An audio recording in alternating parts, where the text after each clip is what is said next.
Okay guys and gals, I'm going to try to do a quick video on how to handle a drop in the foundation. Right here we have a 44-inch drop that continues all the way across. And what I can do is, even though that's 4 inches off, I can make it work without putting J-channel right here. So what we have is, I'll show you in just a second. So this doesn't actually, even though it's on a 4-inch increment, it's not on a 8-inch increment. So it ends up in the middle of a piece. And if I can get these all clipped together, I'll show you exactly what I mean here.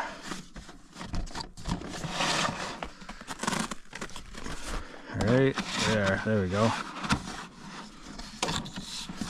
Okay, so right there, we're at the bottom of the wall, right about at the bottom. You can see how it lands. This lands in the middle of this piece here. So it's not really possible to clip starter into there, but I saw another sider, he had a little trick that he did, so you don't have to use J-channel there. So I'll show you that.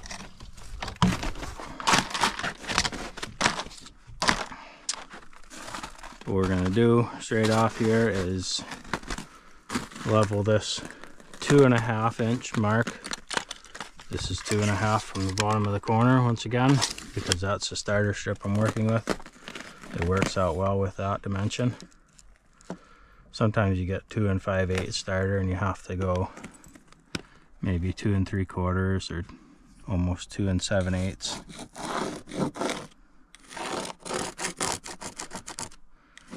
Once again, I always like to flip my level over, just in case for some reason the level got out of level. That little thing will save you from having a compound error or a compounding error. Okay, so there's our 2.5, and I'm going to go ahead and measure down 44 inches from there, and that'll be the mark I use for the starter down here. That's actually, the Tyvek is all wrinkled right there, so I'm going to try to straighten it out. That way I actually get my mark on something that's sitting flat on the wall.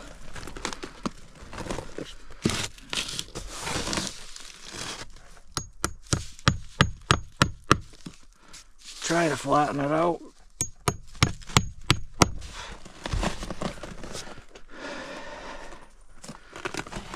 I'll have to get the hammer tacker out and hammer tacker this down so I can actually get a good line on it. Oftentimes framers don't fasten the bottom of their Tyvek very well. Okay, so 44 inches.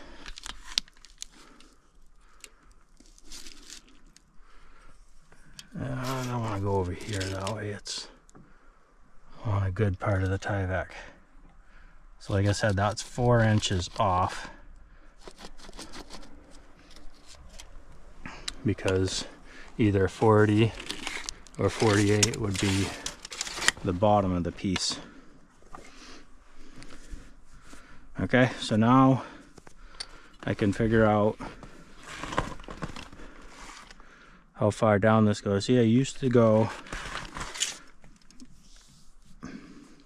and get my 1 inch down, because I hang my siding down 1 inch.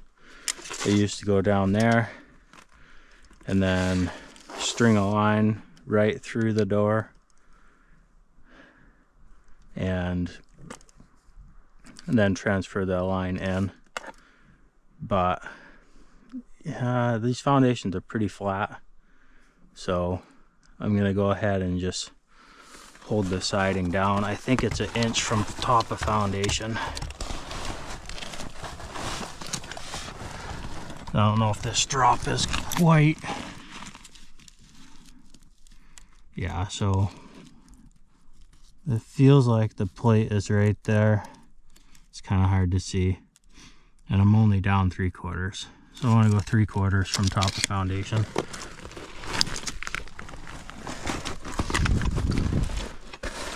So I'm gonna do that. I'll hang down 3/4, make my mark at 2.5, chalk a line there.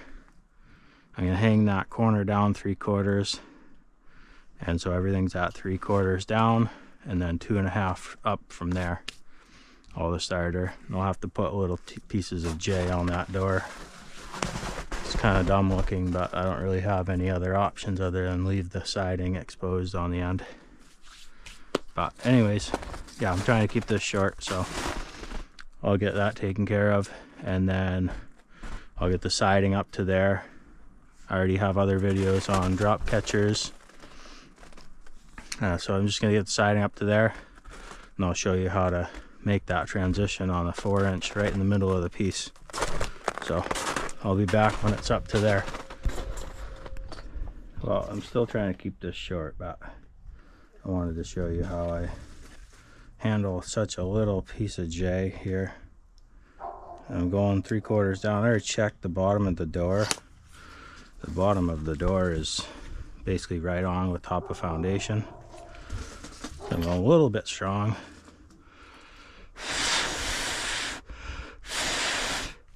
Because the door is a little bit up. And right there. And if I didn't leave this tail on here, I'd have nothing to nail to. So, and also this is going to hold it in plane with the door. It's kind of a goofy little piece, but it's going to cover the end of the siding.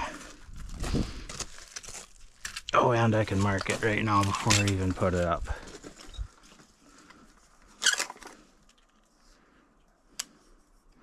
Do that 2.5 inch mark right there. Alright, so it doesn't, I don't know, it still doesn't look great. Sometimes I don't like vinyl very much at all. I suppose I probably could cut it off there with the plane of the door. You know, I'm gonna try that out, see how it looks right there. I believe that was it. Yep.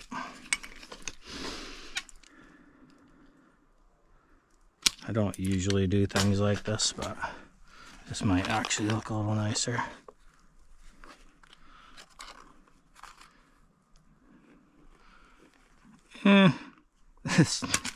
I don't like it, but it's gonna have to do.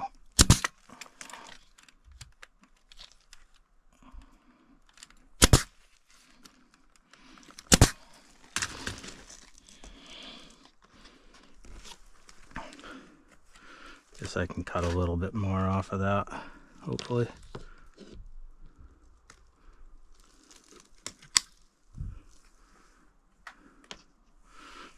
Oh, good enough. So now that's just going to cover the end of the siding, so you're not going to see that butt end of it, you know, like that or whatever. So it looks okay. As you can see, I have this jade out. I got starter on first, and I use the bottom of the starter to set my drop catcher, which is this piece of metal. And then my J channel, I made the 2.5 mark, slid it down, and I measured up 44 and made a notch right there to match the profile of the siding, so the siding will be able to slip right over that. Okay, so be back when I work this wall up to that height there. Okay, as promised, you can see I got a couple rows on here, and I worked it up to here where we have now 4 inches, and it actually technically doesn't work, but I'll show you a little trick to make it work. We have 30 inches exact from J pocket to J pocket, because that can slide this way a little bit. So, and then we'll measure and leave our, basically 3/4 is what we're almost deducting. So I'll be at like, well, 43. I'll go 43 1/8. Actually only took a 1/2 inch off. Somebody mentioned that it was 3/8 when it's below 40 degrees or something. But all I know is my jobs don't bubble. Siding doesn't oil can on my job, so whatever I've been doing has been working. Alright, so we have those 2 measurements. Now we're gonna make that special piece. 43 1/8 and 30. Have them in the basement warming up, so I can actually do this. If they were cold, I don't think I could pull this off. Alright, so 43 1/8, and that was 30 the other way.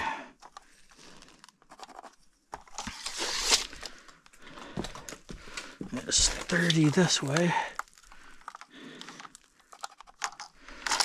Okay.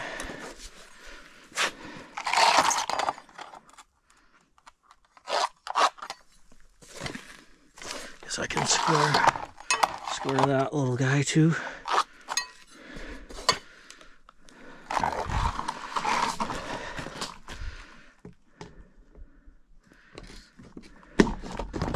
This is outside of any recommendations, as far as I know.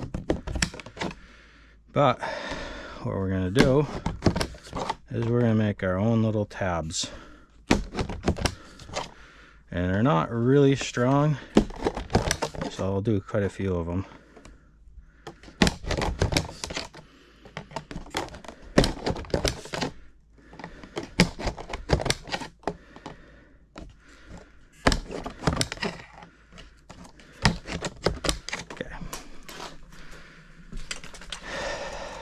Are, and I'll just knife and then make sure I stop before I get to that slit there. Same thing again.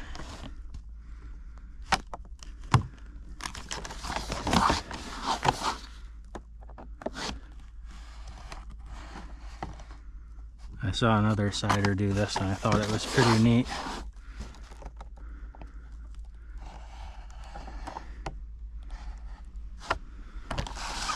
So I decided to try it a couple times and it seemed to work pretty well. So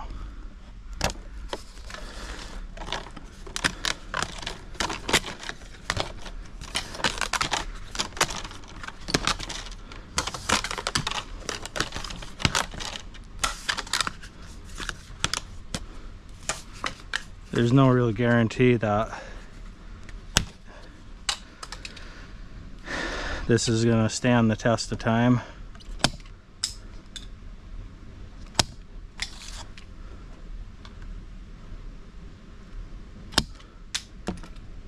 I think it will.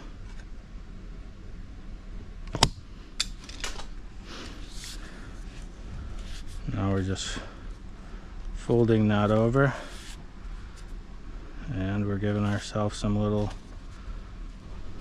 clips. Now I'll clip onto that starter strip.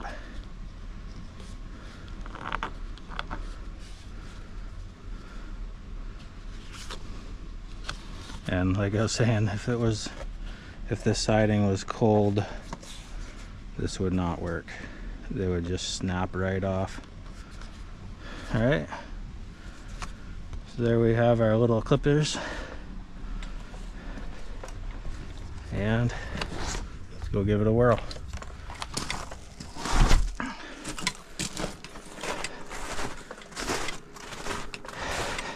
should be able to slide it in from the end here. I don't think my staples are too far down where they're gonna catch on those. Oh, it's getting hooked. There we go.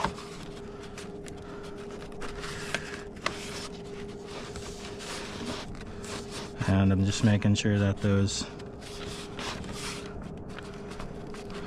little clips that I made are going behind the starter strip. Just maybe see a little bit better right there.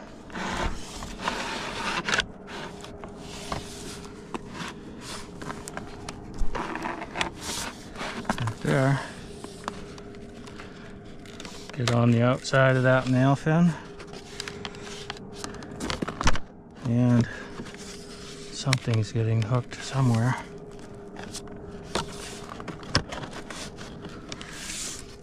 I think one of those tabs is getting hooked on the house wrap.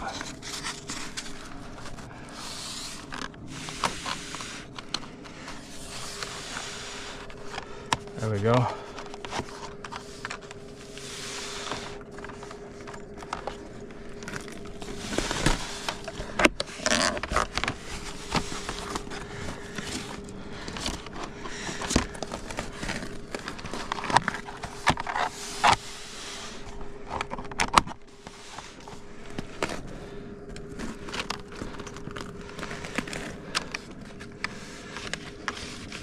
Make sure those things are pinched pretty tight, and I only like to do this on pretty small pieces. You know, this piece, even if I didn't do that, would have almost enough integrity so it wouldn't deflect all on its own. So there you have it. Got our little custom tabs.